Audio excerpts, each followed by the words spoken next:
अनंत अंबानी जामनगर से द्वारकाधीश के दर्शन के लिए पदयात्रा पर निकले हुए हैं। पदयात्रा का आज 8वां दिन है और हमारे साथ मौजूद हैं बागेश्वर धाम के धीरेन्द्र शास्त्री जी महाराज। शास्त्री जी, किस तरह से आप इस पूरी यात्रा को देख रहे हैं, क्योंकि अनंत अंबानी किसी पहचान के मोहताज नहीं है, अपने आप में एक जानी मानी शख्सियत हैं। कई सारे शारीरिक समस्याएं उनको रही हैं, हम उसके बारे में सुनते रहते हैं, लेकिन किस तरह से ये शक्ति मिलती है कि एक 29 साल की उम्र में द्वारकाधीश के आशीर्वाद पाने के लिए ब्रह्म मुहूर्त में पदयात्रा पे निकले हैं। देखो, अध्यात्म सर्वोपरि है और हमारा सनातन धर्म इसलिए व्यापक है, इसलिए अनंत है, इसलिए ये भी अनंत है। हमारा सनातन धर्म भी अनंत है और हमारे भैया भी अनंत हैं।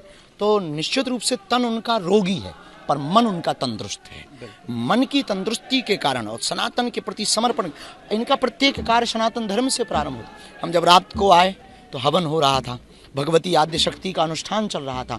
कोई भी कार्य बिना सनातन के ये पूर्ण नहीं करते और सबको लेकर चलते हैं। तो ये जो भाव है, यही भाव इनको ऊर्जा दे रहा, यही चेतना दे रहा, यही अंतरंग प्रेरणा दे रहा और ये भगवान के भरोसे चढ़ते हैं। इसीलिए तो ये बड़े हैं, क्योंकि इनके साथ द्वारकाधीश खड़े हैं। तो निश्चित रूप से हम आज द्वारकाधीश भगवान की यात्रा के लिए उनकी इस यात्रा में सम्मिलित भए। हम बहुत प्रसन्न हैं, मन हमारा आह्लादित है। अच्छा, कौन सी वो बात रही जो आपको भी उन तक खींच लाई और द्वारकाधीश के द्वार तक ले आई? क्योंकि अभी हम लगभग यहाँ से 30 किलोमीटर की दूरी पर है द्वारकाधीश मंदिर से, लेकिन वो कौन सी चीज़ रही जिसको आपको भी, जिसने आकर्षित किया और अनंत जी तक और इस पद यात्रा में खींच लाई? हमारा उनका बहुत ममत्व है और बहुत ही प्रेम भाव लुटाते हैं। उसके प्रति हम बहुत उनके लिए अभिभूत रहते हैं। तो जैसे ही हमें पता लगा कि वो पदयात्रा में वार्तालाप हुई तो हमको रहा नहीं गया।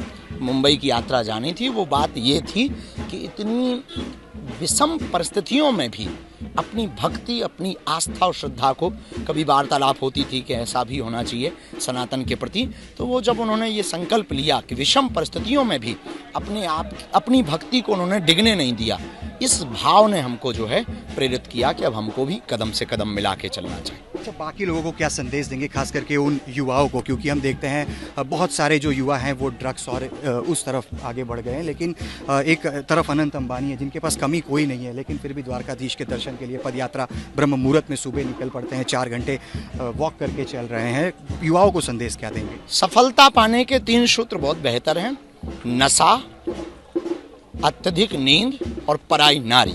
इन 3 से आप दूर रहो तो सफलता आपके कदम चूमेगी, आप सफलता के द्वार पर पहुंचेंगे। पुरुषार्थ से ही प्रसाद मिलेगा।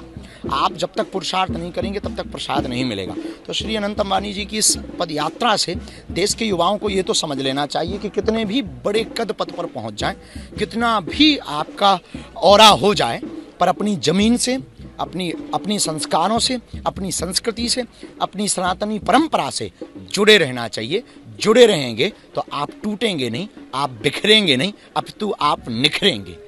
तो अनंत अंबानी जो कि जामनगर से पैदल पदयात्रा कर रहे हैं द्वारकाधीश के मंदिर तक पहुंचने के लिए, और आज उनका 8वां दिन है, तब धीरेन्द्र शास्त्री जी महाराज भी उनके साथ जुड़े हैं, जो कि कहें तो आज 8वें दिन वो खुद इस पदयात्रा में अनंत अंबानी और द्वारकाधीश मंदिर तक खींचे चले आए हैं और कहीं ना कहीं एक युवाओं को भी संदेश दे रहे हैं कि इससे उन्हें भी सीख लेनी चाहिए। कैमरा पर्सन साहिद आलम के साथ अतुल तिवारी, आज तक, द्वारका।